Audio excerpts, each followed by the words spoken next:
मित्रों नमस्कार।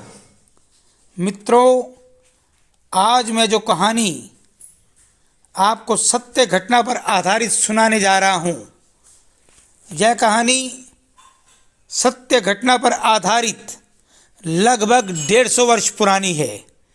इस कहानी को आप पूरा सुने। यदि आपने इसको पूरा नहीं सुना तो आप बहुत कुछ अपने जीवन में खो देंगे। इसलिए मेरी आपसे गुजारिश रहेगी, इस सत्य घटना पर आधारित कहानी को पूरा श्रवण करें। शहीदों की चिताओं पर लगेंगे हर बरस मेले, वतन पे मिटने वालों का यही बाकी निशान होगा। महारानी लक्ष्मीबाई का नाम आते ही हमारी रगों में स्फूर्ति, जोश और ऊर्जा का संचार होने लगता है। उस वीरांगना देवी ने देश प्रेम को सर्वोपरि मानते हुए केवल 29 वर्ष की आयु में अपना सर्वस्व देश पर अर्पित कर दिया। रानी लक्ष्मीबाई का जन्म आज ही के दिन 19 नवंबर 1828 को काशी विश्वनाथ जी की पवित्र नगरी वाराणसी में हुआ। रानी लक्ष्मीबाई के पिता श्री मोरोपंत तांबे और माता श्रीमती भागीरथी देवी थी। रानी लक्ष्मीबाई के बचपन का नाम मणिकर्णिका अथवा मनुबाई था।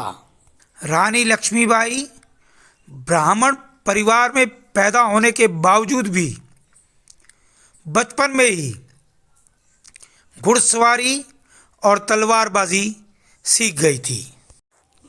मणिकर्णिका अर्थात मनुबाई का विवाह 1842 ईस्वी में ग्वालियर के राजा गंगाधर राव जी के साथ हुआ और विवाह के पश्चात मणिकर्णिका का नाम रानी लक्ष्मीबाई हो गया।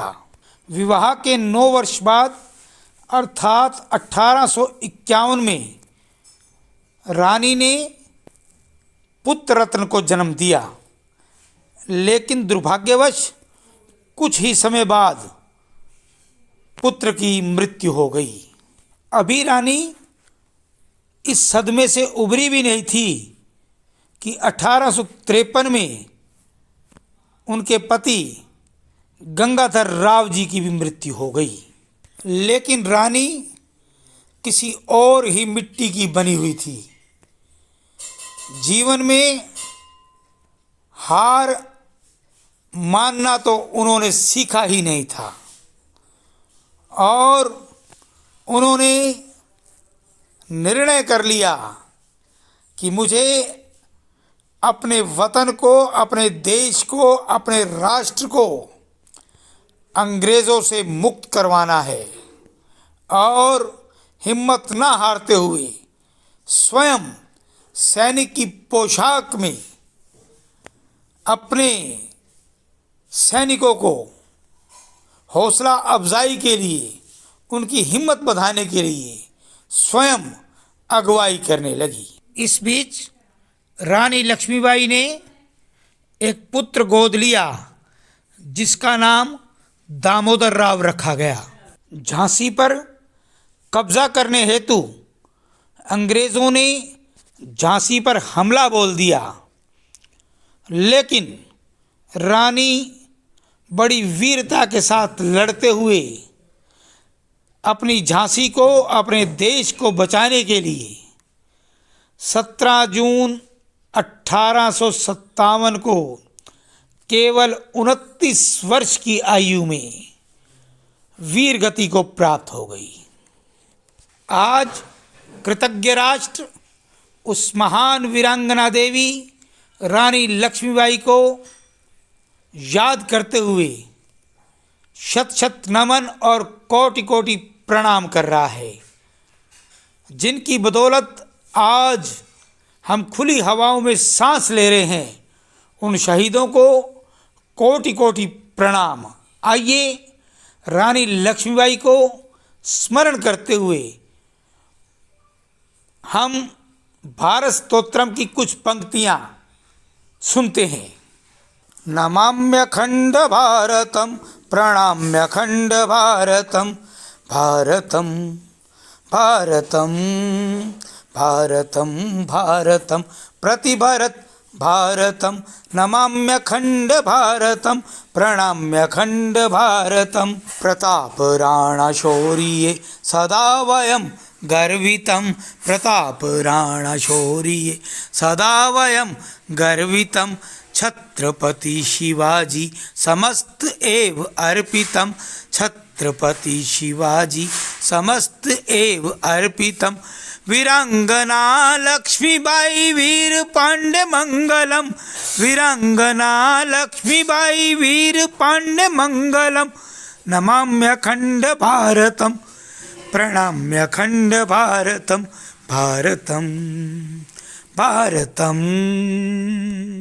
इसके साथ साथ महान कवित्री स्वर्गीय सुभद्रा कुमारी चौहान की लिखी गई अमर कृति खूब लड़ी मर्दानी वो तो झांसी वाली रानी थी, उस कृति को श्रवण करते हुए वीरांगना लक्ष्मीबाई जी के श्री चरणों में श्रद्धा सुमन अर्पित करते हुए आइए उसका भी श्रवण करते हैं। सिंहासन हिल उठे राजवंशों ने भ्रिकुटी तानी थी, बूढ़े भारत में भी आई फिर से नई जवानी थी। गुमी हुई आज़ादी की कीमत सबने पहचानी थी, दूर फिरंगी को करने सबने मन में ठानी थी। चमक उठी सन 57 में वह तलवार पुरानी थी, बुंदेले हर बोलों के मुंह हमने सुनी कहानी थी। खूब लड़ी मर्दानी वह तो झांसी वाली रानी थी, वह तो झांसी वाली रानी थी। लक्ष्मी थी या दुर्गा थी वह स्वयं वीरता की अवतार, देख मराठे पुलकित होते उसकी तलवारों के वार। नकली युद्ध व्यू की रचना और खेलना खूब शिकार, सैन्य घेरना दुर्ग तोड़ना ये थे उसके प्रिय खिलवाड़। महाराष्ट्र कुल देवी उसकी भी आराध्य भवानी थी, बुंदेले हर बोलों के मुंह हमने सुनी कहानी थी। खूब लड़ी मर्दानी वह तो झांसी वाली रानी थी, वह तो झांसी वाली रानी थी। उस महान वीरांगना रानी लक्ष्मीबाई को कोटि कोटि नमन, शत शत प्रणाम और कृतज्ञ राष्ट्र हमेशा उनका ऋणी रहेगा, उनके बलिदान को हमेशा याद रखता रहेगा। और आप सभी श्रोताओं का भी बहुत बहुत धन्यवाद। और इसी तरह से अपना प्यार बरसाए रखें, चैनल को लाइक शेयर और सब्सक्राइब करते रहें। धन्यवाद। जय हिंद, जय भारत, जय तिरंगा।